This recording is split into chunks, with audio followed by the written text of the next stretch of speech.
일본에서 일명 식인 박테리아라고 불리는 세균에 감염된 환자가 늘어나고 있는데요. 이 세균에 감염되면 손발이 괴사하고 심하면 목숨까지 이룰 수 있어서 그 공포가 커지고 있습니다. 네, 이 시간엔 전문가와 함께 식인 박테리아로 알려진 그 세균의 정체와 또 국내 유입 가능성에 대해 알아보겠습니다. 질병관리본부 감염병 감식과 조은희 과장 전화로 연결됐습니다. 안녕하십니까? 네, 안녕하세요. 예. 네, 반갑습니다. 과장님, 먼저 이 일본에서 확산하고 있다는 식인 박테리아라고 불리는 이 세균 어떤 겁니까? 네, A군 베타 용혈성 연쇄상 구근이라는 원인균인데요. 예. 이 균은 보통 인후염이나 또는 성홍열, 농가지 이런 표피 감염을 흔히 일으키는데, 어떤 경우는 사구체 신염이라든가 류마티스열 등 후유증도 유발하고요. 그리고 이번에 한 급성 괴사성 근막염이나 쇼크 증후군 같은 좀 치명적인 질환을 일으킬 수 있습니다. 예. 그런데 좀 전에 말했던 식인 박테리아라고 언론에 보도된 것은 아마 급성 괴사성 근막염을 일컫는 말인데, 정확하게 표현하자면 플래시 이팅 박테리아라고 해서 살을 파먹는다 이라고 일컫는 의미이고요. 예. 이것을 조금 풀어서 이야기하면 피하 조직이나 근막에 이 균이 침범해서 피부나 연부 조직을 감염시키고 피부와 근육 세포를 이렇게 괴사를 시켜서 이제 문제가 되는 것입니다. 예, 피하 조직이나 근육 세포를 괴사시킨다고 해서 식인 박테리아라고 불린다는 말씀을 해주신 것 같은데요. 그렇다면 식인 박테리아라고 불리는 이 연쇄 상규군에 감염되면 잠복기는 어느 정도인가요? 보통 저희가 연쇄상 이 구균이 인후염이라든가 성홍열 등 같은 잠복기는 1에서 한 7일 정도인데요. 예. 이렇게 중증 질환을 야기하는 급성 괴사성 근막염이라든가 이런 경우는 특히 잠복기가 이렇게 정해져 있지는 않습니다. 네, 그렇군요. 그렇다면 이게 감염되는 신체 부위에 따라서 증상도 조금씩 다르게 나타날까요?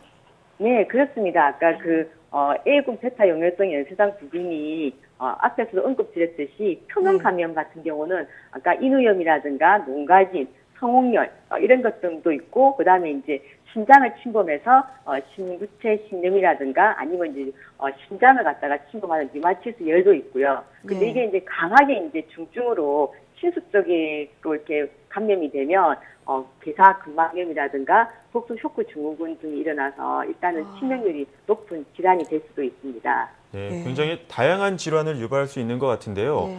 그렇다면 식인 박테리아라고 불리는 이 박테리아가 다른 박테리아나 바이러스보다 치사율도 높은 편입니까? 네, 그래서 표면 감염을 일으키는 아까 인후염이나 농가진이라든가 아니면 성홍열은 없는데, 만약에 이게 괴사 근막염인 같은 경우는 30%에서 한 70% 이상의 그런 치사율을 올릴 수도 있습니다. 예. 네, 이렇게 치사율이 높은 이유는 또 있습니까? 일단 이게 괴사 근막염이 되면 아까 독성 쇼크 증후군 같이 동반하고요. 그렇다면 폐혈증에 빠지고 모든 장기가 다 이제 망가지기 때문에 치사율이 높게 됩니다. 예. 네, 그렇다면 우리가 왜 보통 박테리아가 기침을 통해 나온다든지 손을 잡을 때 감염이 된다든지 이런 것들이 있는데, 지금 이 식인 박테리아의 경우 정확한 감염 경로가 무엇인지에 대한 궁금증도 커지고 있습니다. 이게 정확히 밝혀지진 않았다고요? 네, 그래서 A형 베타 용혈성 연쇄상 구균이 보통은 아까 성홍열 같은 경우는 구강이나 피부에서 이게 비말 접촉으로 이렇게 침투해서 생기는데요. 예. 어떤 경우는 아까 중에 주로 상처를 통해서 만약에 이 균이 되면은 아까 괴사 근막염을 일으킬 수도 있습니다. 그런데 모든 분들이 일으키는 게 아니라 어떤 경우는 특정이 되면 이렇게 가볍게 일으키는 경우도 있고, 이렇게 중증을 일으키는지에 대한 것은 지금 여러 가지 이제 개론 분석에 성공해서 조만간 왜 어떤 사람은 경한 질환도 될 수도 있고 중한 질환도 되는지에 대한 거는 조만간 한다고 보고가 되어 있습니다. 네. 예, 또 사람에 따라 감염이나 증상의 경로 또 정도도 달라지는 것 같은데요. 그렇다면 일본 외에 이 다른 국가에서도 혹시 이 세균에 감염된 환자가 발생했었나요? 네, 그렇습니다. 어차피 성홍열 같은 경우는 아까 인후염은 모든 게 있는데, 이게 중증인 거는 미국뿐만 아니라 유럽에서도 있고요. 예. 홍콩이나 다 전 세계에 보고가 되고 있습니다. 그렇다면 이게 치료가 어떻게 이루어지고 있는지에 대해서 좀 궁금한데요. 어떻습니까? 이렇게 아까 특히 아까 식인 박테리아라고 이야기했던 아까 계사근 근막염 같은 경우는 일단 빨리 진단해서 빨리 치료하면 그래도 치료 성공률이 굉장히 높고 단 이제 항생제를 충분히 써야 되고 단 이제 이게 괴사가 되어 있는 부분을 같이 수술적 제거가 같이 동반되어야 됩니다. 이 빠르게 치료를 하는 게 또 중요하겠네요, 속도가요. 네, 그렇습니다. 예. 예. 그렇다면 이 식인 박테리아로 불리는 세균이 혹시 우리나라에 유입될 가능성도 있는 겁니까? 아까 좀 전에 앞에서 A군 용혈성 베타 용혈성 연쇄상 구균이 상시적으로 지금 다 성홍열이랑 다 앓고 있고요. 예. 그리고 일부에서도 제가 이제 독성 감염병은 제가 성홍열만 지금 등록이 되어 있어서 보고를 받는데, 그러니까 이게 중증 감염에 대한 거는 보고가 되어 있지는 않지만 일단 아마 정형외과이라든가 다른 학회에서 학회 사례 보고는 되어 있습니다. 네.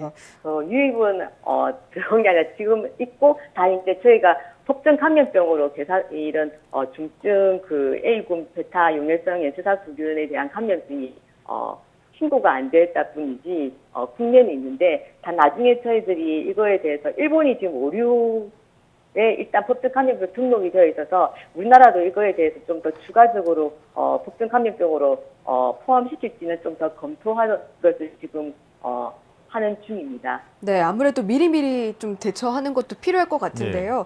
지금 네, 일본에서 특히나 이 식인 박테리아가 많이 돌고 있기 때문에 일본 여행 앞둔 분들이 좀 걱정이 많으실 것 같습니다. 감염을 예방할 수 있는 방법 어떤 게 있을까요? 감염은 일단 항상 철저한 아마 개인 수칙이 아까 제가 접촉이기 때문에 예. 손 씻기라든가 여러 가지 기침 에티켓을 잘 준수하시고요. 다 이제 그런 상처가 난 부분에 굉장히 발적이라든가 열이 있으면 빠르게 의료기관을 방문해서 치료를 받는 것이 좋겠습니다. 네, 무엇보다 손 씻기와 좀 증상이 있을 때 빠르게 찾아가는 게 중요하겠습니다. 네, 지금까지 질병관리본부 감염병 감식과 조은희 과장과 함께 이야기 나눴습니다. 과장님, 오늘 말씀 고맙습니다. 네, 감사합니다.